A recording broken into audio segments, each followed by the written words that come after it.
Les digo nuevamente que buenas tardes a todas y a Javier también, que nos acompaña hoy.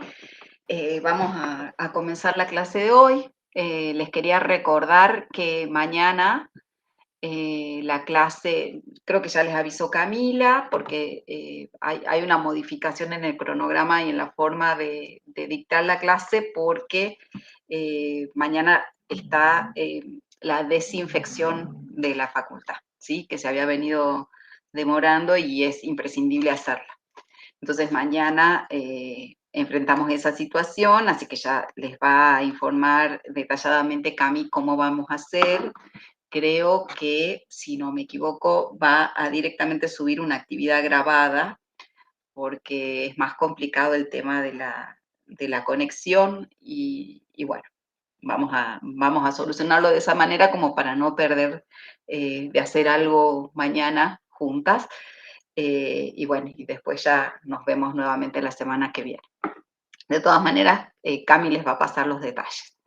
Yo ahora voy a compartir la pantalla para trabajar sobre el tema de hoy, así que podemos avanzar sobre esos contenidos que teníamos previstos. Bueno, es un poco largo el power que les había preparado para hoy. Así que lo que vamos a hacer en todo caso es reducirlo un poco en una parte que me se ve con imágenes. Así que vamos a modificar eso un poco, ¿sí?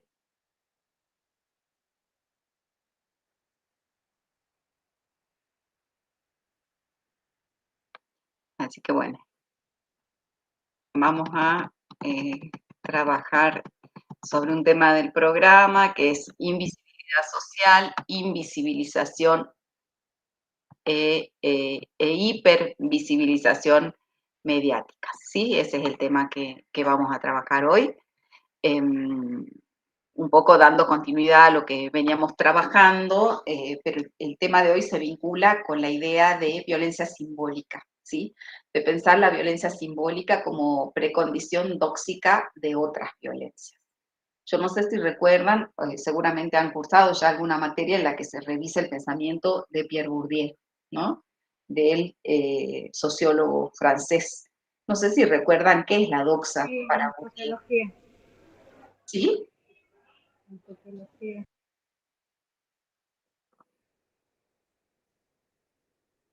¿Me decían algo?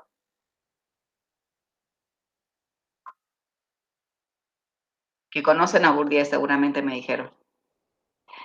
¿Recuerdan qué es la doxa? ¿Qué es la doxa para Bourdieu? Eh, Bourdieu cuando habla de doxa es para referirse al sentido común, ¿no?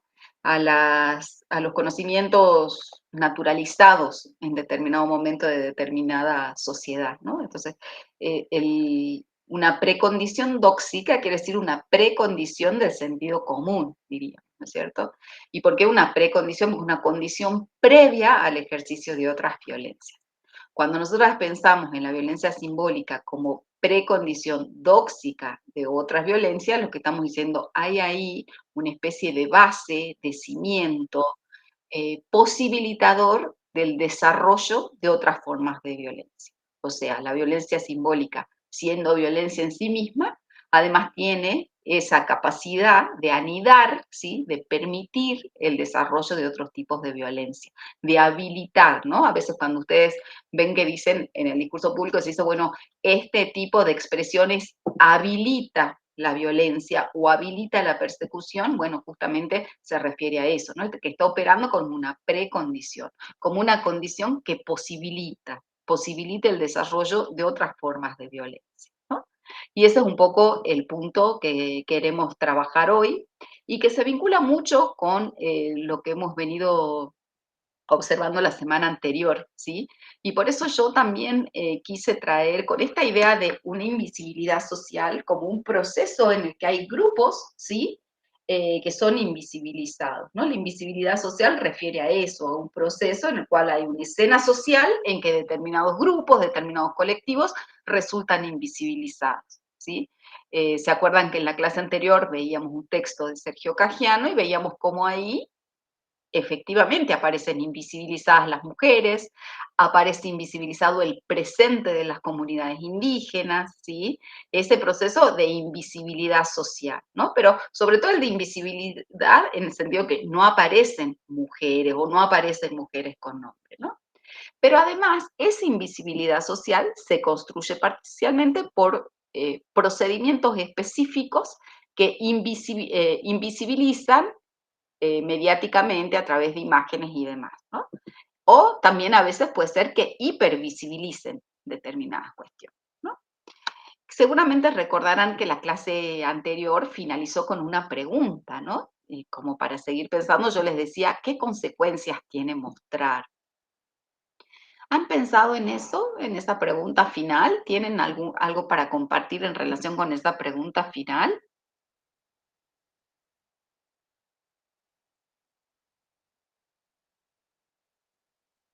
¿No? Bueno.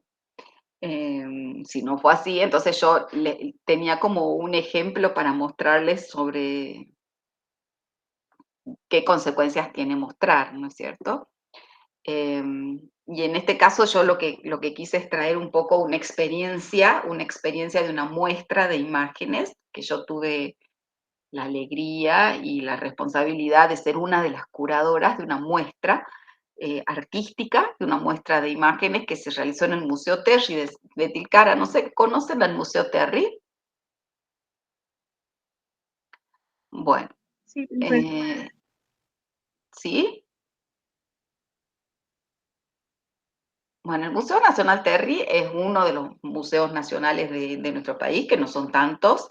Está ubicado frente a la Plaza Álvarez Prado. Tiene una salida a la Plaza Álvarez Prado, sería la Plaza Grande de Tilcara, y la otra salida a la Plaza Chica, que es la plaza de la iglesia, ¿no es cierto? El museo funciona en lo que fuera la casa de un gran pintor argentino, José Antonio Terry, que vivió justamente en Tilcara, donde elaboró buena parte de su obra y luego donó la familia de Terry, su esposa, que además fue una gran mediadora cultural y gestora cultural, después y su familia y sus hijos e hijas donaron esa casa para que se convirtiera en un museo nacional y hoy funciona ahí un museo de pintura que se llama Museo Nacional Terry. Eh, a mí me tocó, como les decía, curar una muestra que se llama Modos de Vernos, y en esa muestra lo que hicimos toda una problematización sobre eso, sobre qué consecuencias tiene mostrar, ¿no? Entonces hicimos una recorrida, primero armamos una suerte de álbum de figuritas, ¿no? Para empezar a pensar qué significaba ver, ¿no? Cómo nos han visto y cómo vemos desde Jujuy, ¿no? Desde esa condición eh, de provincia fronteriza. Entonces, bueno, el proceso de curaduría, que es un proceso interesante para pensar desde la comunicación, sobre todo quienes son comunicadoras, pero no solamente, o sea, se puede ser curadora sin ser historiadora del arte necesariamente, o sin ser artista, sino que la comunicación tiene muchísimo para decir en la curaduría, porque es una actividad de selección, de jerarquización y de puesta en sentido, digamos, de estructuración de determinados sentidos alrededor de un conjunto de imágenes, ¿no? Esto que decíamos ya en la clase anterior, o sea, ¿qué pasa cuando hay repertorios de imágenes? Entonces, la experiencia de la curaduría es una experiencia de poner en acto un conjunto de imágenes, ¿sí? Bueno, empezamos a trabajar con algunas imágenes que nos parecía interesantes que estuvieran en la muestra, después ubicamos esas imágenes, o sea, hicimos un trabajo tomamos decisiones sobre cómo íbamos a ubicar las imágenes que habíamos elegido, en una sala bastante chica, como la sala de muestras temporarias del Terry, y llegamos a una inauguración el 2 de septiembre del año pasado de nuestra muestra que se refirió a modos de vernos, imaginarios visuales andinos.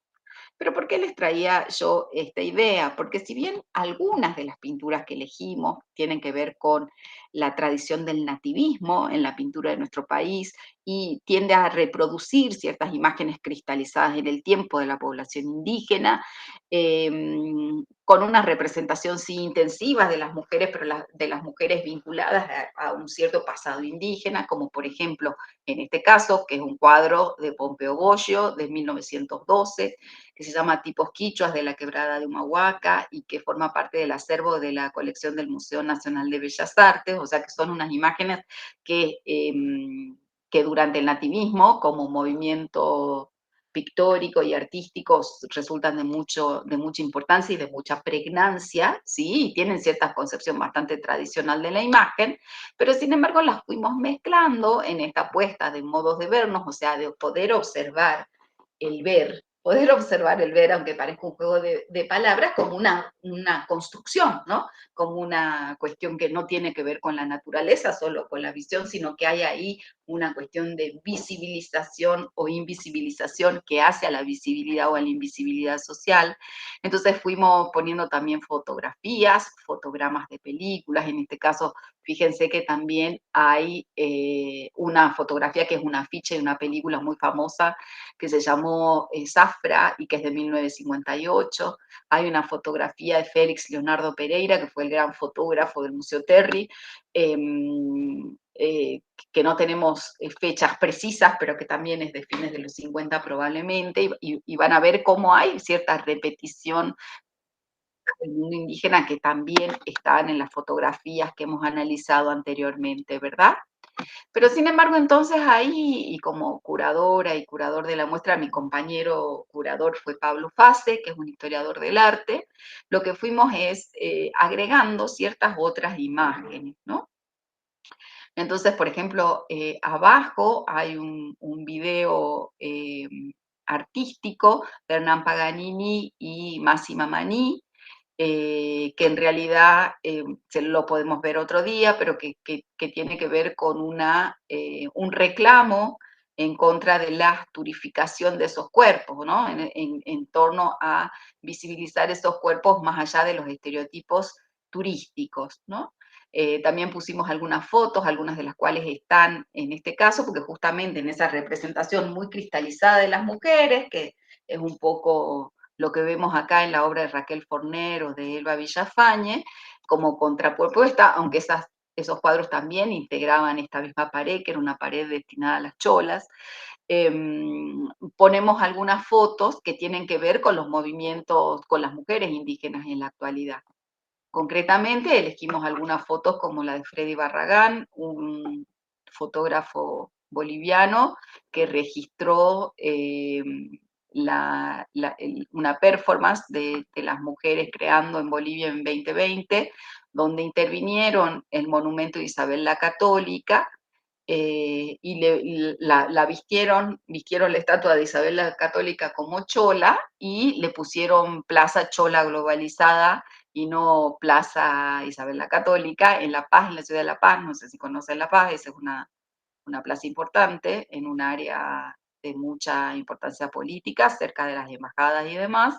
Y en este caso hicieron esta performance y Freddy Barragán la registró. Lo mismo la siguiente imagen, que también es una imagen de Alejandra Sánchez, una fotógrafa mexicana, que registró una performance de 2016, también en la ciudad de La Paz, en el Palacio del Quemado, que es el Palacio de Gobierno, sería nuestra Casa Rosada. Y en ese caso, lo que registró Alejandra es una performance que se llamó Beso de Chola, donde dos cholas se besan públicamente en una performance lésbica, ¿no? Entonces lo que vemos ahí son mujeres, también mujeres indígenas, pero dentro de un presente y no un pasado, ¿sí? Y fuera del estereotipo del lugar de la chola, donde la chola en general o se ocupa de tareas domésticas, en otras imágenes, las imágenes más pregnantes, o casi siempre, o siempre, está a cargo del cuidado de infancias, ¿no? Una imagen muy cristalizada de las mujeres indígenas andinas, tienen que ver con representarlas en su situación de transporte de niñeces, ¿no? En la espalda. Y entonces acá lo que se observa es mujeres de pollera, mujeres, sí, que son reconocibles como chola, pero en otras situaciones, ¿no? Como parte de la muestra también estuvo esta gran obra de gran tamaño, de gran porte y de un pintor muy reconocido de la Argentina, que es Antonio Berni, que representó de esta manera los mercados y las ferias de Jujuy, ¿no? Del área de la Quebrada de Puc.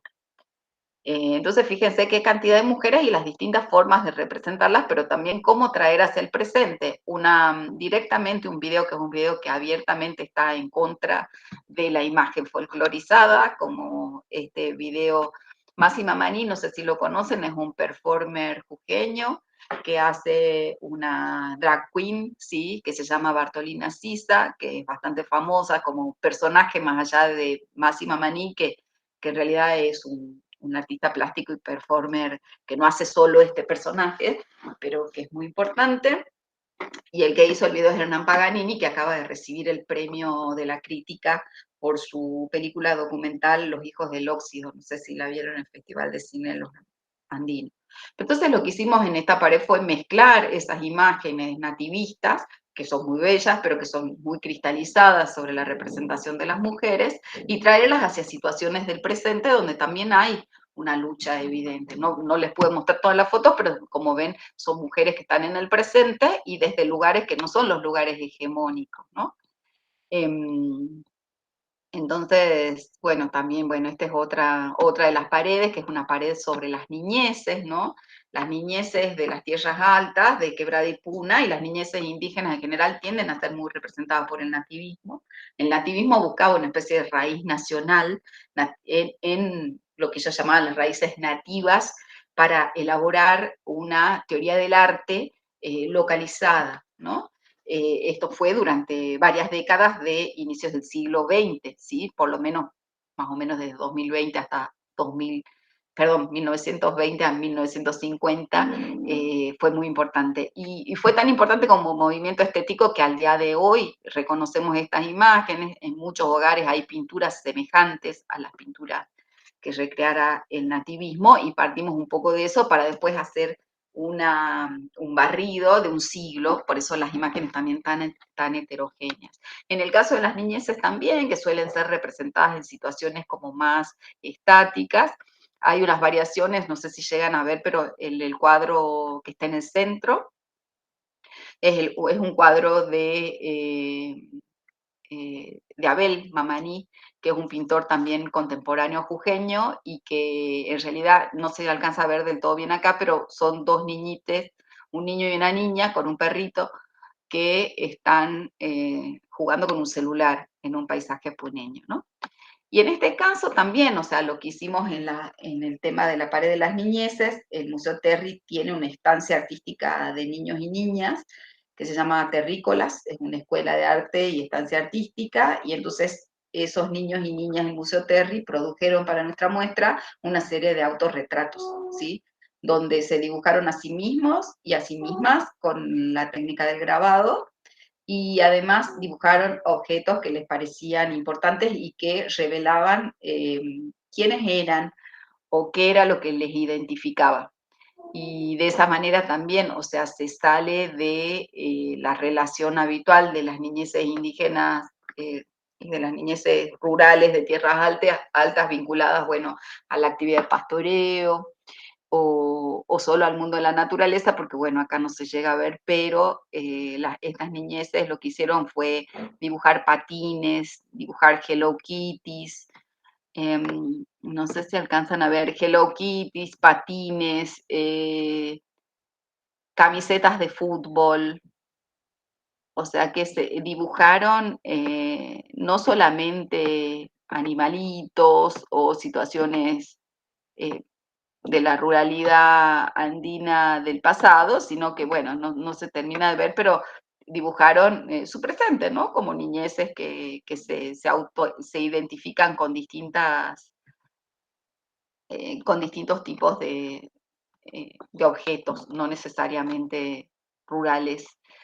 Y después también lo que nos pasó mientras hacíamos la muestra, que se produjo el jujeñazo. O sea, mientras nosotros investigábamos para esta muestra, íbamos contactando y elaborando cuáles serían las imágenes que representarían este modos de vernos, los imaginarios audiovisuales andinos de nuestro país y sobre todo de nuestras zonas altas y de nuestra provincia, que un poco lo hicimos sobre todo a partir de dos experiencias de investigación de cada uno de los curadores. Pablo Faz es autor de un libro que se llama Del taller al altiplano, donde investigó sobre el nativismo en el noroeste argentino, y yo soy autora de un libro que se llama Sentidos de Ciudad, Poder, Desigualdad y Diferencia en Narrativas Audiovisuales de Jujuy. Entonces juntamos un poco esas investigaciones para estos modos de vernos, pero más allá de que la investigación necesitaba como otras cuestiones más específicas de qué efectivamente podríamos traer al museo, trajimos obras de distintos lugares. Por ejemplo, la de Berni vino de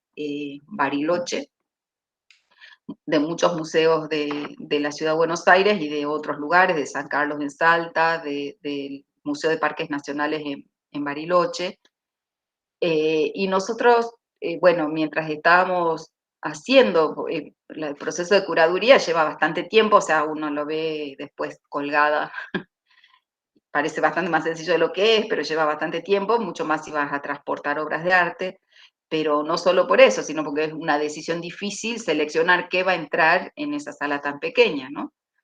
Eh, pero mientras hacíamos todo esto y también veíamos qué conseguíamos efectivamente para la muestra, incluso los permisos de las fotos que les mostré, que son permisos de fotógrafos internacionales y fotógrafas, que también es como un proceso de nada, parte de un repertorio que yo venía armando en relación con los modos de vernos de las mujeres a las mujeres andinas.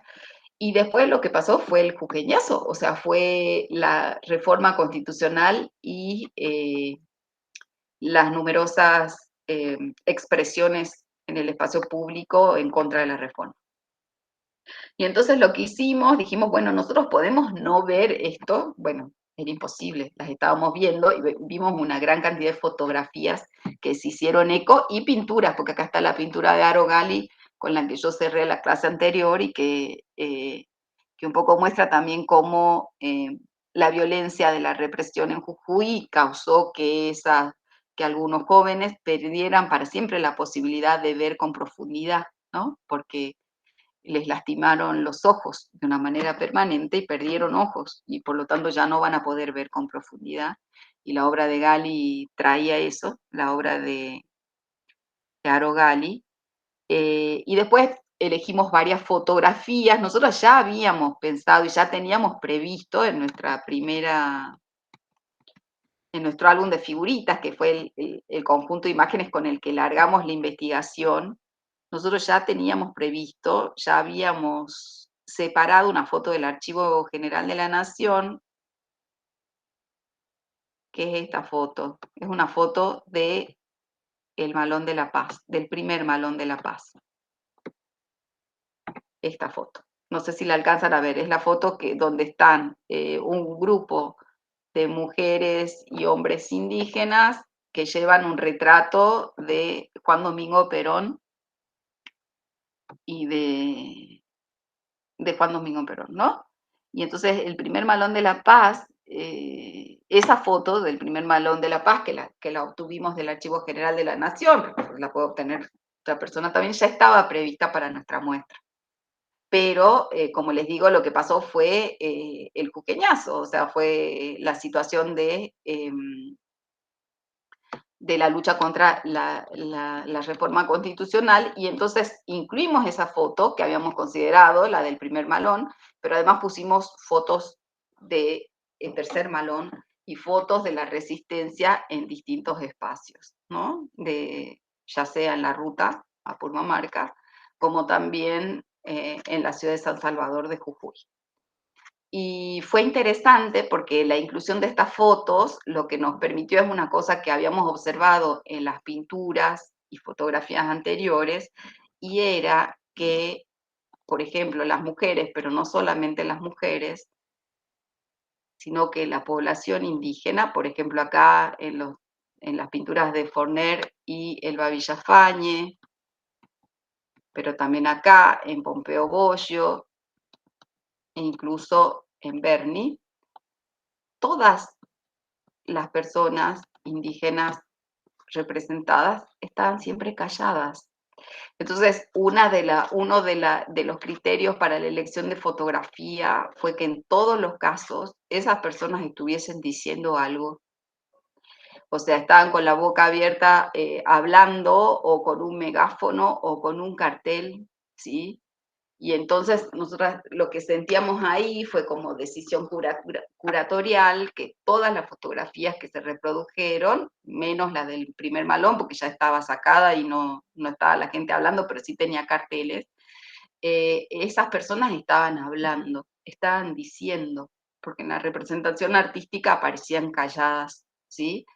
Y entonces, bueno, la primera decisión fue incluir, ¿sí? El proceso de protesta frente a la reforma constitucional de Jujuy, y la segunda decisión fue que las poblaciones indígenas que se expresaban allí hablaran. Pero además, esa decisión nos trajo una tercera cuestión que hace al color y que hace a los símbolos de identificación, porque cuando nosotros armamos esa pared, muy pronto nos dimos cuenta que ahí aparecía un símbolo que no había aparecido antes, porque es un símbolo mucho más actual, que es la huipala, ¿sí? La huipala no había aparecido en el resto de las obras y acá apareció con mucha contundencia porque justamente, y la huipala desestabilizando la idea de una única nación para nuestro país, ¿sí? Entonces nos pareció que era de mucho interés y entonces esa serie de decisiones nos llevó a observar, no es que decidimos que haya huipala, sino que al seleccionar las fotos, que son de grandes fotógrafas, además encima nos permitía tener más artistas mujeres en la muestra, porque si bien cuidamos mucho ese detalle, hace un rato les mostré estas mujeres de Raquel Forner y de Elba Villafañe, que son grandes artistas argentinas de la primera mitad del siglo XX, pero también queríamos tener muchas artistas mujeres y en este caso la mayor parte de las fotografías, no todas, pero la mayor parte de las fotografías son de fotógrafas, mujeres. Una de ellas ha sido una destacada estudiante de comunicación social, quizá la conozcan, es Carolina Eritier, una foto que después tuvo varios premios, que es esta mujer de acá gritando, la deben haber visto porque fue muy viral. Otra de las fotógrafas es Susi Maresca, que es una gran fotoreportera. Otra de las fotógrafas es Mayra López, que también es comunicadora, pero que es egresada de la Universidad Nacional de Salta. Entonces hay ahí como, hubo todo ahí un trabajo que nos gustó en términos de cómo construir ese repertorio, ¿no?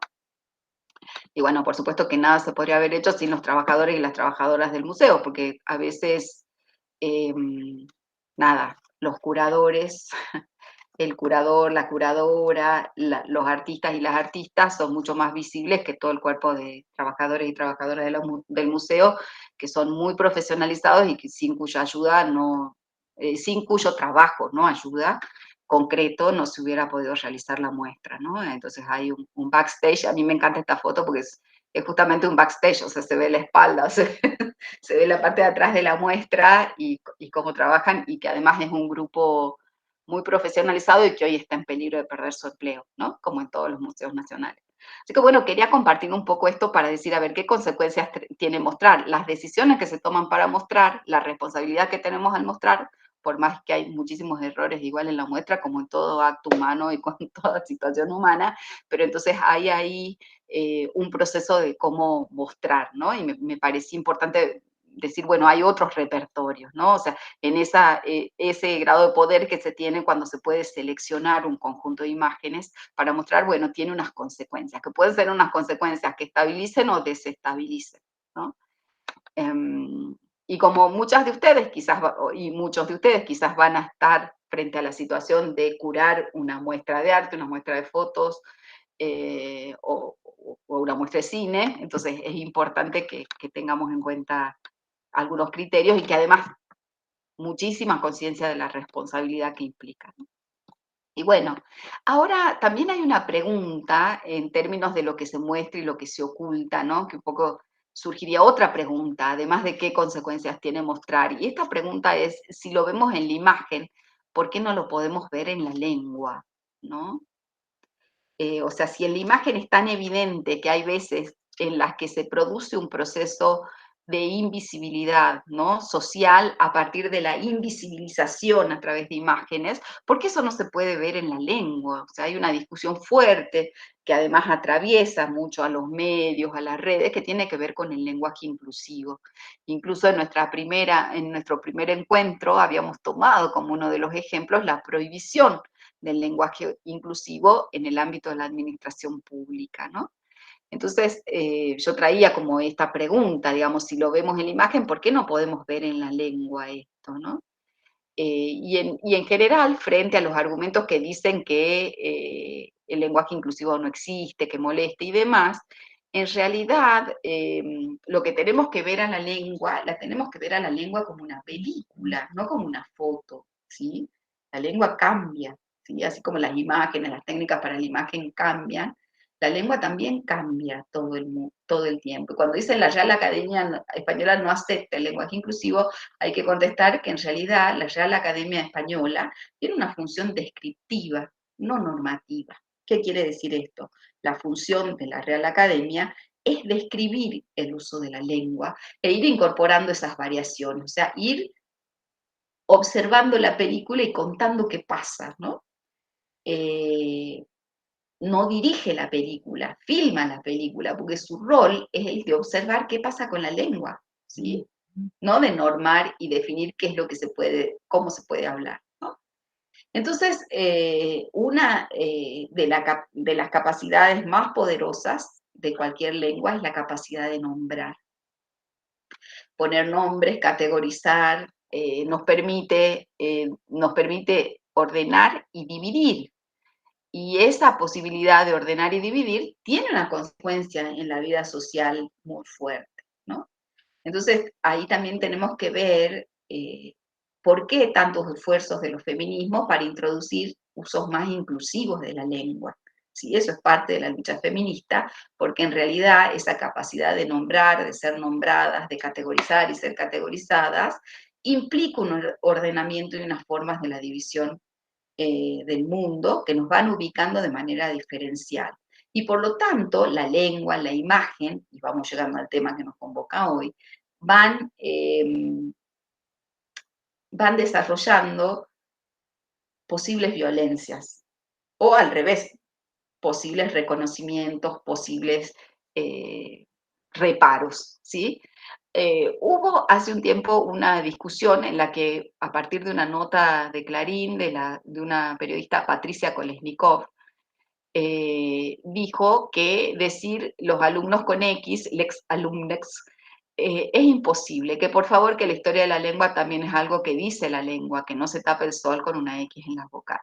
Y entonces una gran escritora, no sé si la han leído, Gabriela Cabezón Cámara, una gran escritora argentina, que tiene muchas bellísimas obras, como por ejemplo La Virgen Cabeza, pero también tiene una, un libro dedicado en el género gauchesco, pero interpretado donde las protagonistas son mujeres, ¿no? Eh, que, eh, que un poco es como un contrapunto a Martín Fierro, ¿no? Y que es muy bello también, una novela que es muy bella y que justo ahora, por supuesto, que no me acuerdo el nombre, por más que la he leído y la he disfrutado muchísimo. Ah, la China Iron, China Iron se llama, el romance de la China Iron, ¿no? Eh, y la China Iron, fíjense, es Martín Fierro. Iron en inglés significa hierro, ¿no? Entonces la China Iron es como el contrapunto al Martín Fierro, pero contado desde mujeres eh, que se desplazan en la campaña argentina, en la campaña pampeana, como el Martín Fierro. Entonces van contando las historias, pero desde un punto de vista no femenino, feminista de esas historias, ¿no? Entonces, esta autora, Gabriela Cabezón Cámara, que además ha estado en Jujuy dando una conferencia durante unas jornadas estas jornadas de los estudios literarios y lingüísticos que organiza la carrera de letras en nuestra facultad, le contesta a esta nota que dice que es imposible hablar con la X y dice, las palabras cuentan su historia y la X habla de una incomodidad, de una pelea. Se trata de poner en cuestión el lenguaje y dejar huella de lo que se está haciendo, porque salvo la muerte no hay hechos consumados, siempre se puede reabrir la pelea y en el lenguaje también. Eso dice la escritora, le contesta a Patricia Kolesnikov, ¿no? O sea que así como hay imágenes que punzan, ¿no? Imágenes que son molestas, ¿no? Por ahí no esperamos ver algunas fotos o algunas performances en un museo de arte, pero sin embargo eso incomoda, pero esa incomodidad, ¿sí? También ayuda a pensar lo que queremos ver y visibilizar y mostrar, ¿no? Y en el caso del lenguaje también, incluso cuando usamos la X, que es tan difícil de leer. Y entonces, por eso hay un video que yo les puse en el aula virtual al ingreso, que es un video donde desde las carreras de comunicación, distintas mujeres de la comunicación, hablamos sobre la importancia del lenguaje inclusivo.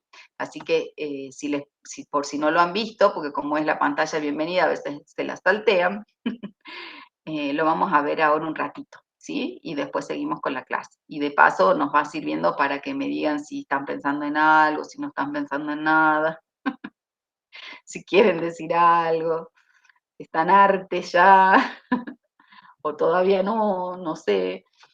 Así que bueno, yo lo tenía abiertito, pero no sé qué pasó. Sí, sí lo tengo acá. Bueno, capaz que.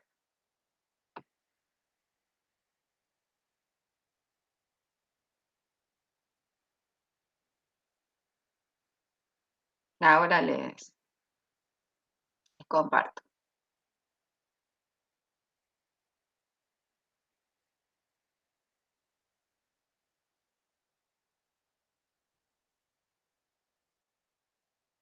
Ahora voy a compartir, supuestamente. Ahora supuestamente voy a poder compartir, a ver si puedo.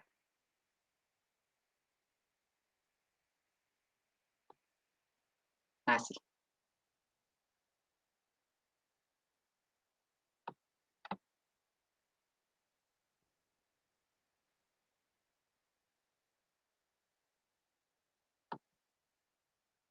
Díganme si escuchan. En nuestro país, el movimiento de mujeres y diversidades ha sido indiscutible protagonista de cambios culturales. Sí, profe, se escucha. Transformar nuestras prácticas sociales e institucionales es necesario para terminar con todas las formas de violencia y discriminación. Nuestra lengua, en su uso tradicional, perpetúa relaciones de opresión y desigualdad. Cada vez se toma como norma inherente a la humanidad, solamente a una parte de ella, se visibiliza al resto. Un lenguaje que nos permita dominarnos tal como nos autopercibimos, colabora en romper estereotipos sexistas y racistas que afectan la vida de todas, de todos, de todos. Aún existen fuertes resistencias y se han porque nuestro pensamiento está anclado a una cultura binaria. El lenguaje no heterosexista anticipa las formas de un mundo por venir en relaciones sociales que deseamos construir. Su uso es parte de un proceso inatabado porque la lengua son actividades. Por eso nosotros nos nombramos por un lenguaje inclusivo, por un lenguaje no binario, por un lenguaje no sexista. Nosotras y nosotros nos nombramos por un lenguaje inclusivo. Bueno, verán que entonces lo que quería era como resaltar, si en las imágenes lo vemos, ¿por qué no lo vemos en la lengua, no? ¿O por qué cuesta tanto esa discusión de ser nombrada, ser categorizada, esa lucha por las categorías, ¿no? Y por un lenguaje no sexista. Entonces, bueno, estamos con eso, todavía no tengo nada, acá en el chat parece que hay alguien. Javier Fernando Barrios, esquemas de la vida cotidiana que se consideran naturales y por lo tanto no se cuestionan, sino que se admiten tal como son. Exactamente, esa es la doxa. Para Bourdieu, el sentido común. Perfecto. Bueno, seguimos entonces otro poco, ¿sí? Yo doy por supuesto que vamos en una conversación, ¿no es cierto? Una conversación un poco monológica, pero conversación al fin. Así que ahí vamos, ¿sí? Seguimos. Bueno. Em, vamos a seguir entonces.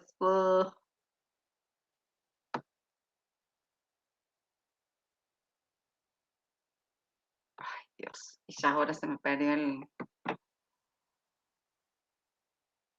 Profe, hasta que encuentres, Sí, para que no sea tan monólogo. sí, Este, yo pude asistir a la muestra ajá, al modo de verme y realmente, o sea, cuento mi experiencia personal, ¿no? Entonces entré al museo sola y primero me trataron como si fuese una turista de otro lugar, de otra provincia, ¿no? sí, Y yo me reía porque, claro, me daban toda una explicación y yo fui varias veces al museo realmente porque me gustan los museos. Entonces fui varias veces al Museo Terry.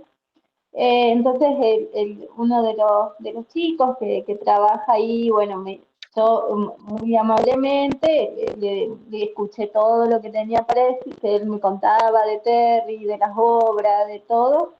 Amablemente accedí a todo porque entré sola, algo raro también, entonces entré sola y todo el tiempo me trató como una extranjera, no, o sea, sí, como alguien que no vivo acá en Jujuy, nada. Y yo ya iba con el objetivo, iba directamente a ver la muestra, o sea, como ya había tenido oportunidad otras veces, desde la escuela primaria, ir al Museo Terry, por más que un montón, después he ido cuando un poco más grande, un poco más de adulta, ¿no? Y entonces yo iba directamente a la muestra, yo no quería ver todo el recorrido y digo, bueno, pero está bien. No, tampoco le decía al guía que yo, en un momento le digo, bueno, pero yo vivo acá en Jujuy, pero parece que no me quiso escuchar. Y yo le decía, quería ver la muestra, bueno. Y hasta que llegamos a la muestra. Y fue muy impactante todo, ¿no? Desde la experiencia sensorial del video, las fotografías, bueno, los cuadros impresionantes, ¿no? Bueno, termina todo el recorrido, bueno, la última parte, porque también quería seguir, digamos, viendo, quería seguir contándome de todo lo que era Terry, lo que hizo, lo que no hizo y lo que iba a hacer y todas esas cuestiones que no era por menospreciar su trabajo, pero ya lo había escuchado varias veces, ¿no? Entonces yo lo único que quería hacer era seguir viendo la muestra, entonces estaba, ¿no? Y daba vueltas, yo quería, y como que quería, en un momento le digo, yo no voy a tocar nada, le digo, no te preocupes, le digo, yo no voy a tocar nada, yo solamente quiero mirar, le dije, ¿no? Quiero mirar lo que hay acá en este salón. Sí, sí, por supuesto, bueno. Entonces, yo llevaba, siempre llevaba una mochilita, llevaba mi mochilita y estaba de ver todo, bueno. Llegamos al tercer malón de La Paz, llegué a las fotografías, bueno, en ese momento me encontraba haciendo otro trabajo que también vi reflejado ahí, ya le había hecho ese trabajo. Entonces, pasó algo muy gracioso porque, bueno, él me cuenta que se trataba de qué se trataba la muestra, todo. Y que los dibujos habían sido realizados por los chicos que asisten. Este, y bueno, eh, síntesis, me voy a alejar un poco. Este, yo lo que quería era hacer ver la muestra. Bueno, y termino el recorrido, ya todo, él iba por atrás mío, era muy gracioso porque todo el tiempo me iba por atrás. Entonces, yo al último le digo, bueno, gracias, por acá puedes salir a la plaza chica. Y me trató todo el tiempo como una extranjera, ¿no? O sea, digo, una extranjera, bueno, yo nací en Güemes, pero por casualidades de la vida. Eh, bueno, sí es cierto que la mitad de mi familia vive en Buenos Aires y mi hermano y yo vivimos acá en Jujuy, nada más. Entonces, pero son casualidades, yo creo, ¿no? De la vida. Y, pero yo fui a la escuela acá, fui al Terry, me llevaron a excursiones de la escuela primaria, a todos lados, ¿no? Y todo el tiempo, yo digo, pero, y en un momento digo, pues ya no le voy a decir que soy de acá, que ya está, si quiere creer que soy extranjera, está bien, es bienvenido, digamos, pero yo también vivo acá, pensaba, ¿no? En este momento, ¿no? Y bueno, salgo de la muestra, la verdad que fue una linda experiencia por ver el cuadro de Bernie y las fotografías de los malones. Sí, Y la forma de representarse de las niñeces también fue muy impactante. Fue como que, wow, dije, qué lindas representantes, cómo ellos se veían, ¿no? Fue así sí, como que estaría así con la carita llena de risas, así, contenta, bueno. Y entonces mi pareja, mi esposo me pregunta, ¿y qué tal? Porque no había podido entrar. Le digo, es re lindo, bueno, esto, lo otro, ¿no?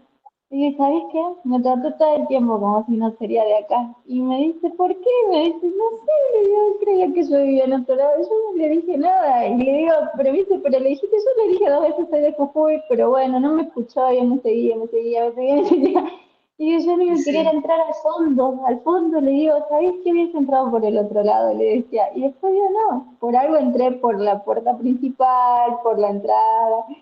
Y me reí Sí, después porque porque también era es como interesante ver por qué te ven como no jujeña, ¿no es cierto? O sea, es como todo Ahí también hubo una campaña súper interesante en Salta sobre el tema de los modos de ver, donde ponían fotos contrastantes. Y entonces había una foto donde justamente decía nativa y turista, ¿no? Entonces las dos fotos, como el prejuicio, una tiende a pensar que una turista tiene ciertas formas de vestirse, de conducirse, y una nativa no, ¿no? Y entonces ese juego es bien interesante porque justamente, o sea, hace lo que estamos diciendo, digamos, hay esto de que las formas en las que aprendemos a ver y a mostrarnos también, y a mostrar, claro, la forma en que aprendemos a ver estructura nuestra relación con las demás personas. Entonces ahí hubo algo que hizo bueno, que por empezar, bueno, ir a un museo, en general vamos a museos cuando estamos lejos de casa, no cuando estamos cerca, ¿no? Entonces hay ahí como todo una idea como más tradicional del museo y demás, y es bien interesante para pensar, porque son los modos de ver los que están operando en esa relación para interpretar que sos una turista. claro, eso justamente iba más allá de la muestra de todo lo que se Sí, vio, para que yo pude experienciar, justamente esa es la palabra, que primero me parecía como chistoso, digamos, y después fue como, bueno, déjame ver tranquila, fue un momento, le dije, bueno, yo no voy a tocar nada, le dije, no te preocupes, no voy a tocar nada, pero yo quería apreciar la muestra tranquila, digamos, o sea, como, sí, como que vivir así ese momento que sea íntimo, digamos, ¿no? claro. Y fue muy chistoso, claro, salgo, le cuento de lo que se trataba a mi pareja, a mi esposo, le digo, mirá, se trata de esto, de lo otro, y le digo, entrar, y me dice, sí, ya voy a entrar después, bueno, al final no entró. Y fue una anécdota que yo todo el tiempo me trató como si yo no fuera de acá, le digo. Y Claro, yo soy de acá, soy de acá y soy de allá, de varios lugares, digamos, pero soy de acá, soy jujeña, me he criado acá, soy de acá, soy jujeña. claro, Entonces me parecía como chistoso, digamos, pero después esto, cómo me ven, ¿no? Esto, sí, muchas veces me pregunté, bueno, pero ¿qué están viendo en mí? La foto que yo pongo de perfil en Facebook, la foto que pongo de perfil en Instagram, que si mi Facebook es abierto o es cerrado, yo hablo de las redes sociales, ¿no? Por ejemplo, de que sí, si mi Instagram lo tengo cerrado solamente para subir cosas que yo quiero que vean determinadas personas, y una vez charlando con una profesora le digo, de todas estas fotos bonitas, es todo mentira, le digo, es mentira, nada de esto es verdad. Le digo, mientras me estaban sacando estas fotos, mi hijo me tiraba el pelo de atrás. Mientras estaba, este momento fue que yo, no sé, me estaba cayendo y cosas, pero son reales, digamos, son historias reales. Y bueno, y esto que usted decía de la lengua, ¿no? O sea, de cómo si podemos mostrar ciertas cosas con imágenes, que por qué no con la lengua, digamos, con el lenguaje, ¿no? Más con el ujú. lenguaje inclusivo. Bueno, para que no sea tan monólogo, quería contar mi experiencia de esa vez del recorrido. Muchas gracias, Nati, por esa experiencia. Bueno, y bueno, entonces ahora vamos a entrar como en la segunda parte de la clase, que es como vincular esto que veníamos trabajando con el tema de la violencia simbólica, ¿no? Entonces, antes de empezar también les voy a mostrar un video como para ponernos a tono, por más que sea bastante doloroso. Yo no sé qué me pasa hoy que no puedo encontrar mis materiales, pero voy a intentar hacerlo. A ver si lo encuentro.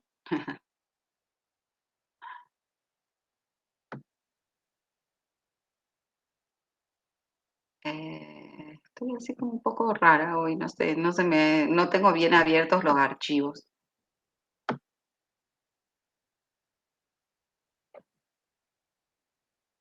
Ahora vamos a ver un videito, ¿sí? No, no, hoy es un día un poco raro. Empecé muy temprano, creo que es eso. Disculpa.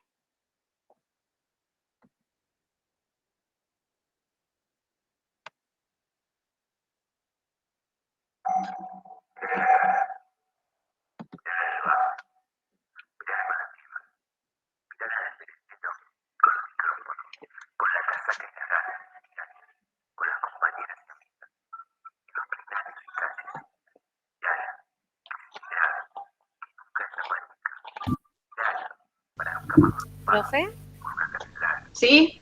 ¿es video? Es un video, ¿no lo ven? No, solamente se escucha y muy poquito. Bueno, entonces no sé qué está pasando conmigo hoy.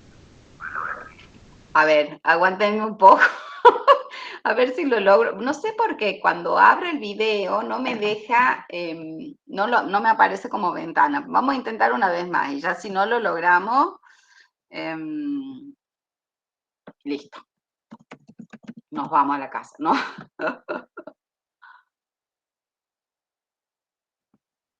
No sé qué hacemos si no lo podemos ver.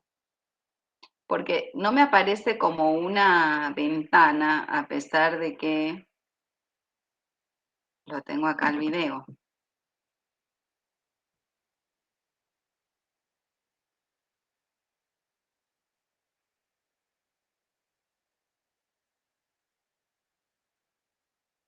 A ver si lo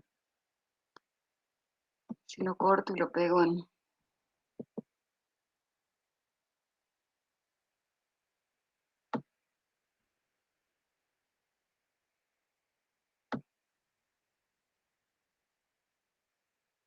No sé dónde.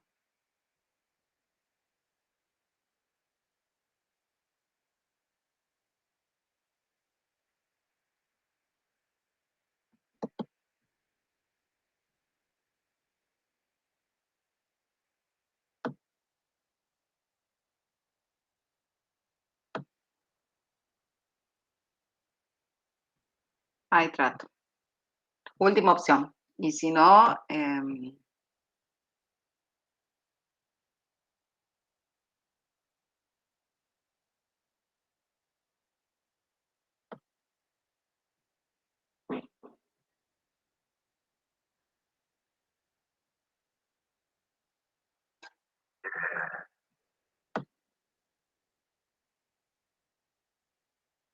última oportunidad al video. Y ya si no lo logramos, nos vamos para el power de nuevo. Ay, ahí parece que sí.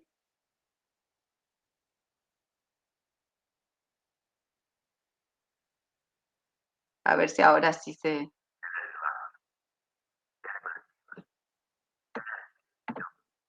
Ahí va de nuevo.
Bueno, ahora sí lo vieron al video.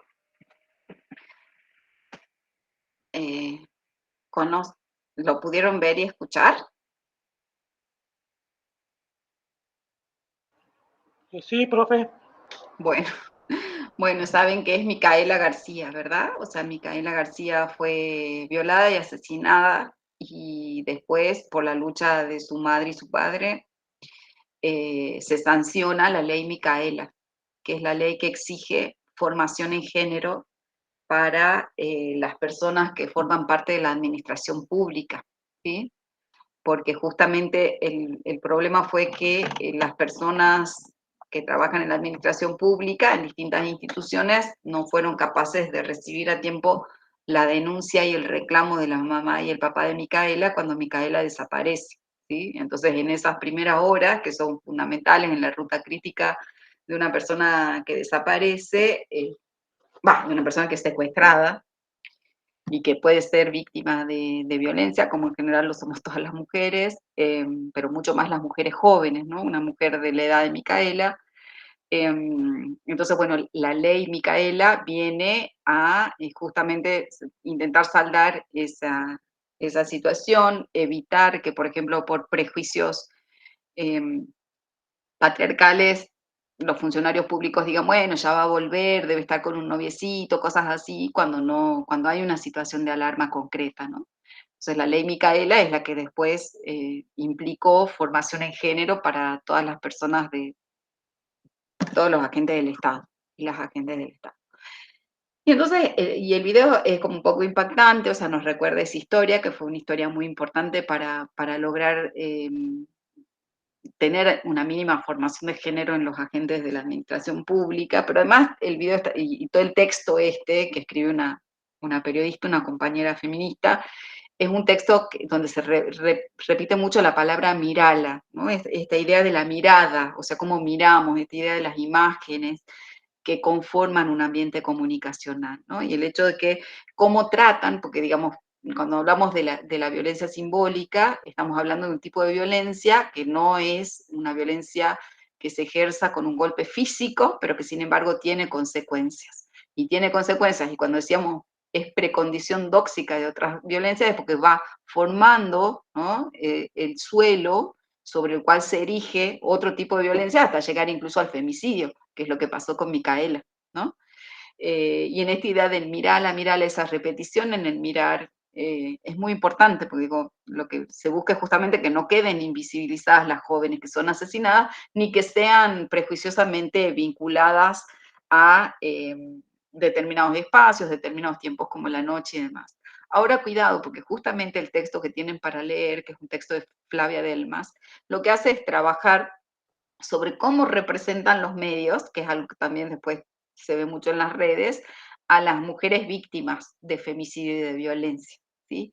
Y ahí también habla Flavia Delmas de la buena víctima y la mala víctima, ¿no? O sea, Micaela un poco es como la joven ideal, una joven que estudia, que es una buena hija, que hace trabajo barrial, que está comprometida en causas populares y sufre violencia, ¿no?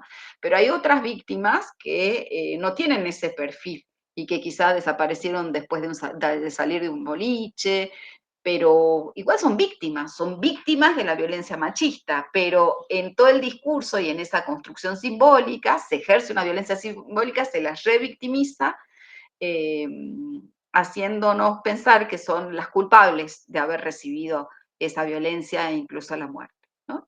Entonces la idea de la buena víctima y la mala víctima aparece mucho en los medios de comunicación y sobre todo la idea de la mala víctima, o sea, de sospechar de la víctima, ¿no? Como primera medida en los relatos mediáticos.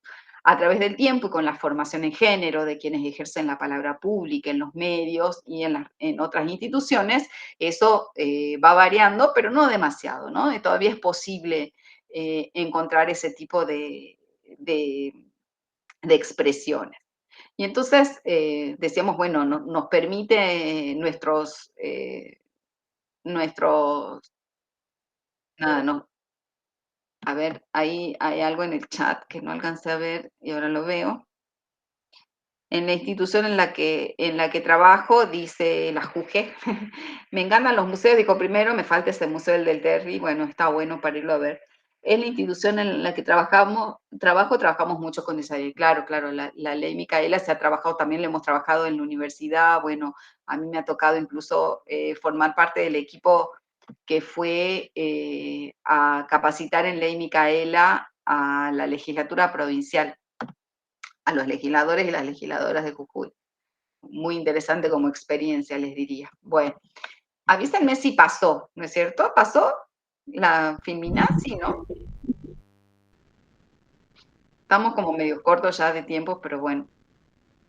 Yo les comento que el año que viene va a cumplir 30 años la plataforma de Beijing, ¿no? La plataforma de Beijing es un documento que se elabora a partir de la iniciativa de organizaciones internacionales para, en una conferencia sobre la mujer, ¿no? La mujer y el género, así se decía en ese momento.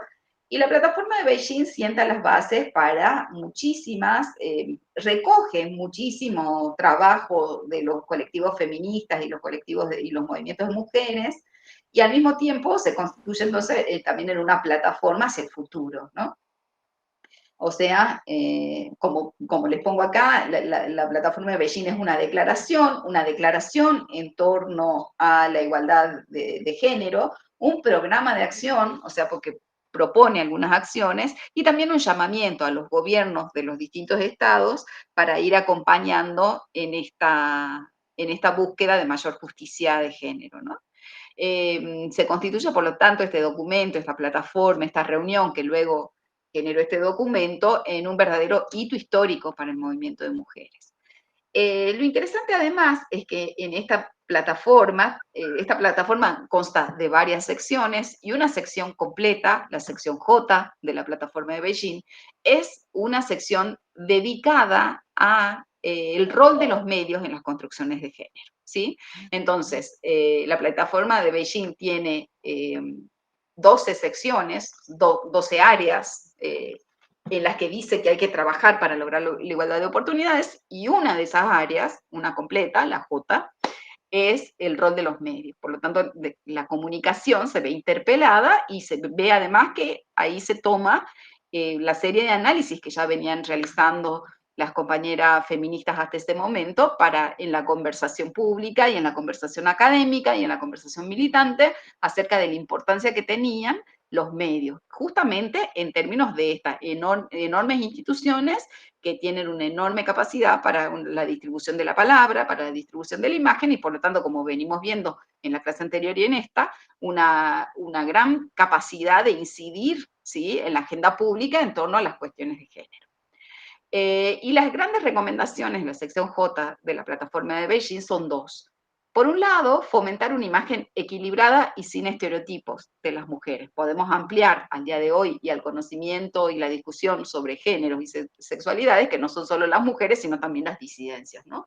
La necesidad de que existan imágenes equilibradas, sin estereotipos, equilibradas en el sentido de las presencias y ausencias, ¿no? Evitar, ¿sí?, algo como la historia de la fotografía en la Argentina de Clarín, que veníamos analizando en la clase anterior a través del texto de Caggiano, ir hacia a una imagen más equilibrada, quiere decir a que visibilice, ¿sí?, no solamente a los varones, sino también a las mujeres, no solamente a los heterosexuales, sino también a las disidencias y diversidad sexual, también que pueda visibilizar no solo a las personas cis, sino también a las trans. O sea, hoy lo podríamos ampliar hasta ahí. En el 95 se habla de las mujeres, ¿sí? Todavía no se habla de toda esta otra cantidad de elementos que tendríamos que tener en cuenta hoy, ¿no? Y por otra parte, el otro punto, o sea, un punto refiere, digamos, a la superficie mediática, a la página del periódico, a la pantalla de televisión, a las pantallas en general, que allí tendría que haber una imagen equilibrada y sin estereotipos. O sea, no solamente que estén las mujeres, hoy diríamos las mujeres y las disidencias, sino que también cuando estén sin estereotipos, o sea, estén no solamente vinculadas a la moda y al cuidado de otras personas, sino también en sus diversos roles, en los roles que asumimos las mujeres, no sé, presidentas, legisladoras, profesoras, estudiantes universitarias y científicas, ¿sí?, deportistas, artistas, todo, ¿no? Y por otra parte, y también como en ese video que habíamos visto de Lala Pasquinelli, bueno, en toda su diversidad, ¿no?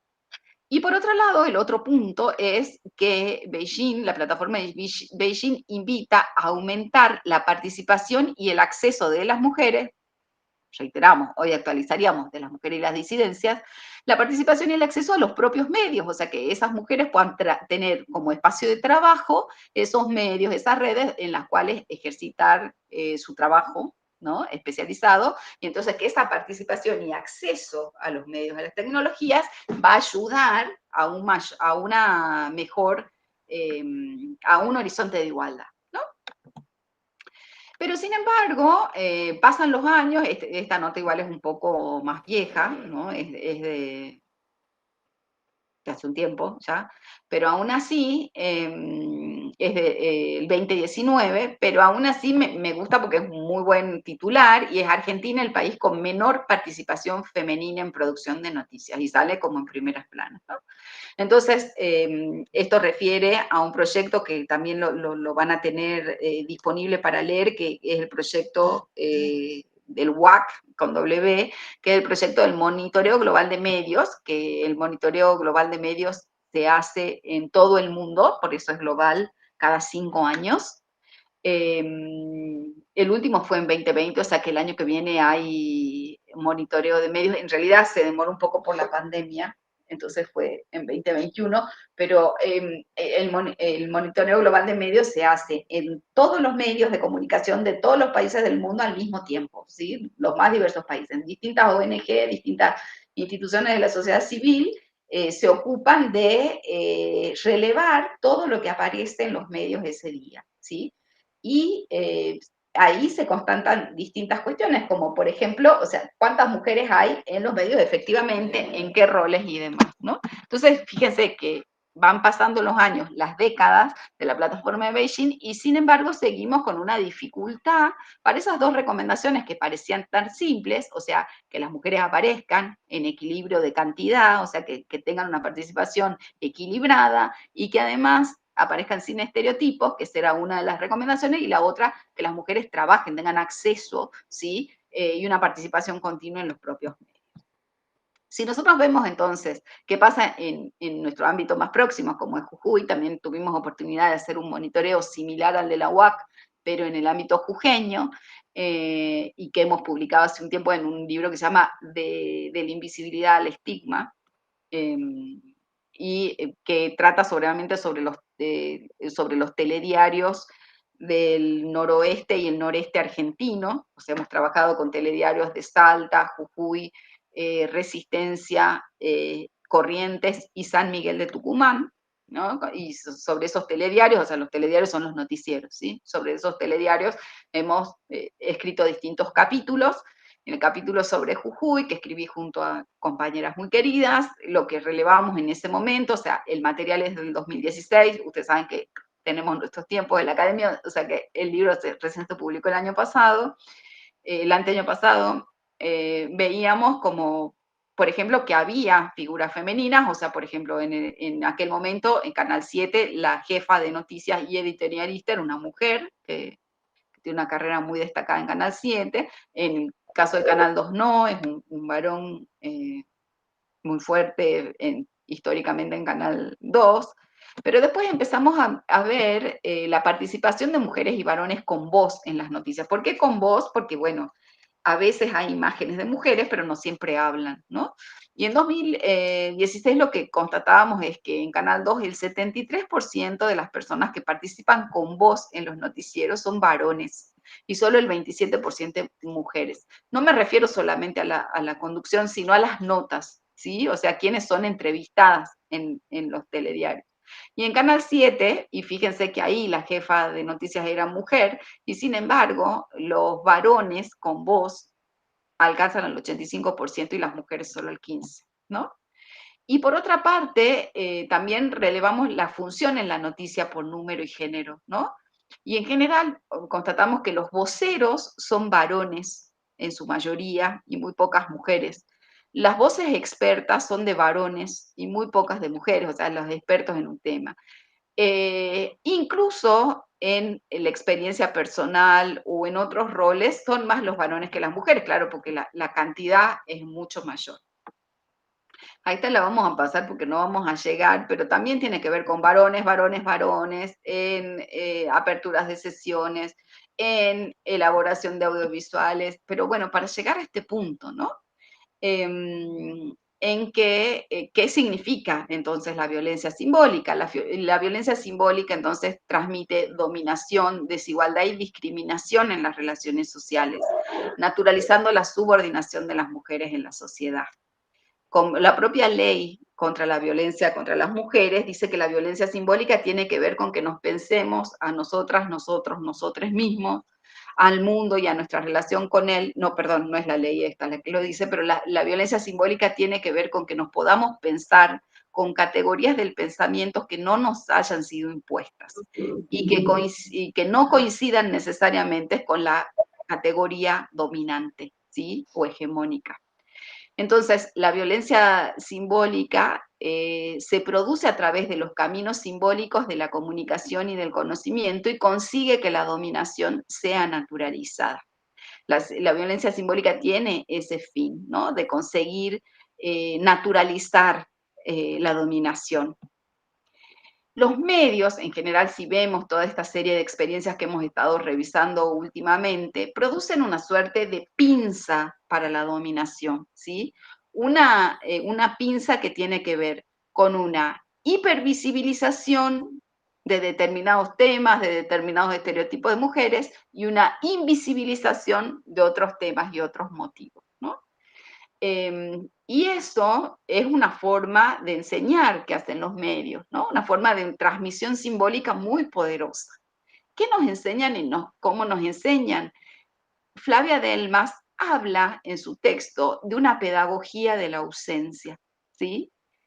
Y por otra parte podemos retomar lo que nos enseña Rita Segato sobre la pedagogía de la crueldad, ¿sí? La idea de pedagogía de la ausencia, Flavia Delmas la toma de un referente portugués que ha sido cancelado últimamente por sus prácticas como académico poderoso en contra de las mujeres y abusivas, pero que sin embargo, bueno, elabora él, que es Boaventura de Sousa Santos, esta idea de las pedagogías de la ausencia, ¿no? ¿Qué pasa con la ausencia? La ausencia es la invisibilización, ¿sí?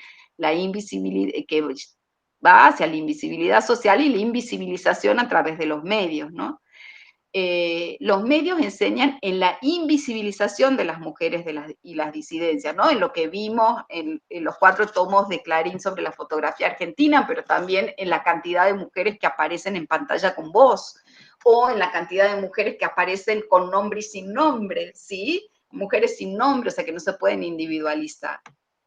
Se invisibiliza y en eso hay una pedagogía de la ausencia. También en la subestimación y en la asignación diferencial y estereotipada de las tareas reproductivas y el espacio doméstico. Es que si están presentes solamente están en el espacio doméstico o en funciones reproductivas, ¿no?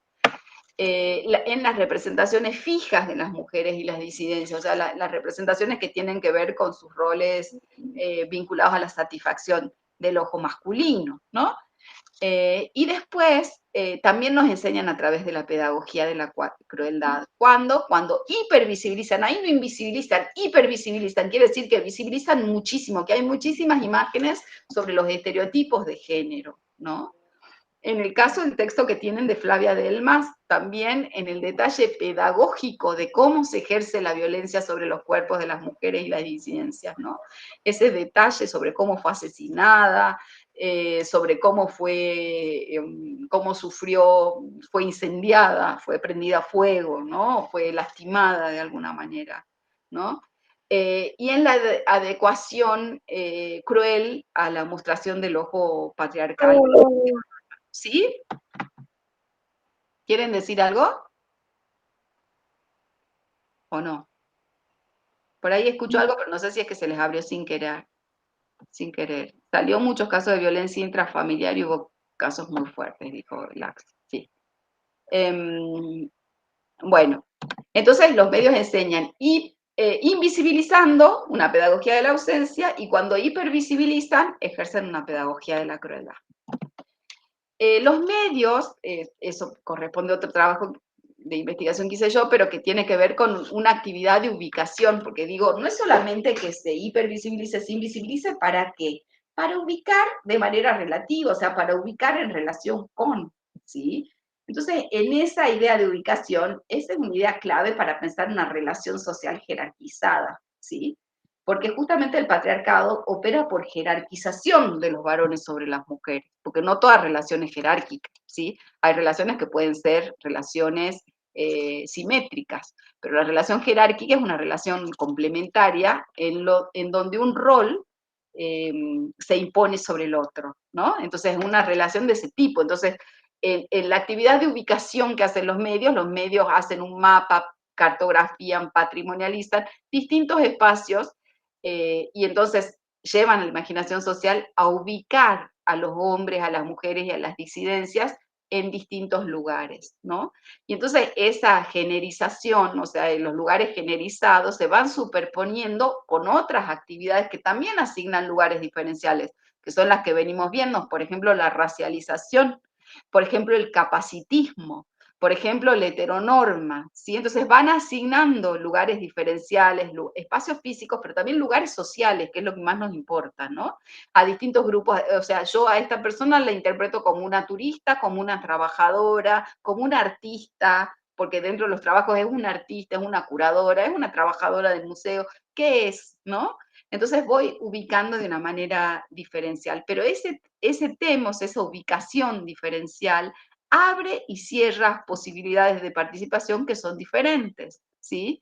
Y entonces esos lugares de participación diferentes también tienen que ver con el orden social, ¿sí? Entonces los medios lo que hacen mayoritariamente, no todos, pero mayoritariamente, es intentar perpetuar las relaciones de poder patriarcales, ¿no? Por ejemplo, acá vemos una imagen que es una imagen de mucha perpetuación de la heteronorma y el patriarcado, como la de la Reina Nacional de los Estudiantes, ¿sí? Que ahora se llaman embajadoras, pero que siguen siendo un concurso de belleza. Entonces, lo que hacen es perpetuar una asignación de lugares que sostiene el orden patriarcal, un orden que es desigualado y que produce más desigualdad todavía, ¿no? Entonces, como ya sabemos, los desafíos son observar, deconstruir, incidir, proponer, promover, visibilizar, que ahora estamos juntas, que ahora sí nos ven y que aguantemos porque el patriarcado se va a caer, ¿sí? Pero todo ese juego de estar juntas y que si nos vean tiene muchísimo que ver con la construcción de la mirada, de las categorías y de las imágenes, ¿no? Por eso, las políticas comunicacionales tienen que tener como objetivo prioritario el principio de igualdad, ¿sí? Ir hacia la igualdad, porque si hay una política pública, es una política comunicacional, tiene que tener en cuenta el principio de igualdad, tiene que tener en cuenta el carácter material de la producción de un orden cultural, ahí hay una materialidad cultural, la imagen tiene una materialidad, la palabra también la tiene, ¿sí? Y es muy importante que esa materialidad sea una materialidad que se abra hacia un principio de justicia, ¿no? Y por otra parte, si no existe una política, también pensar cómo vamos a poder incidir como personas o como organizaciones para participar en la esfera pública con otras, ¿sí? Con otras imágenes, con otras categorías, con otros modos de vernos, ¿no? Entonces, esa era un poco la idea, que sean modos menos violentos, que nos permitan dejar de compartir la doxa y por lo tanto poder ir avanzando hacia otros horizontes y otros modos de vernos, ¿no? Y de decirnos y de nombrarnos, podernos nombrar, para construir como mundos más justos, ¿sí? Y menos violentos. Así que bueno, esa era la propuesta para la clase de hoy, tienen material para mirar, podemos conversar un ratito más si así lo desean, y después vamos cerrando hasta este encuentro de mañana, que ahora le voy a preguntar a Cami finalmente cómo va a ser el encuentro de mañana. Para... Profe, sí, Cami ya mandó correo, Ya mandó, sí, perfecto. que iba a ser virtual, porque desinfectan la facu y eso. Sí, ahora le pongo si anda por ahí que me conteste, porque sé que hoy tenía que hacer trabajo de campo la Cami.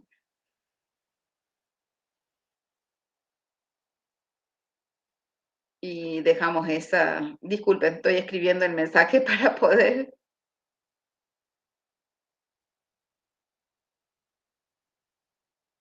que me diga si va a ser virtual efectivamente como dijo, porque me parece que mañana también tiene como un tema con su beca, pero bueno, no importa, o sea, si ya tienen ese llamado a la virtualidad, van por ahí, o si no, les va a avisar si finalmente va a quedar grabado el material o si se encuentran de manera sincrónica, ¿sí? Muchas gracias por la presencia, muchas gracias por prender la cámara quienes la prendieron un ratito, por el chat, los aportes en el chat y demás, y muchas gracias también a quienes simplemente han participado escuchando. Si no hay más preguntas o comentarios, cerramos acá. Y logramos hacerlo en 1 hora y media, porque si no se hace muy largo. ¿Cómo, Juge? La clase la va a subir al aula. ¿Cómo? La clase la va a subir al aula. ¿Está?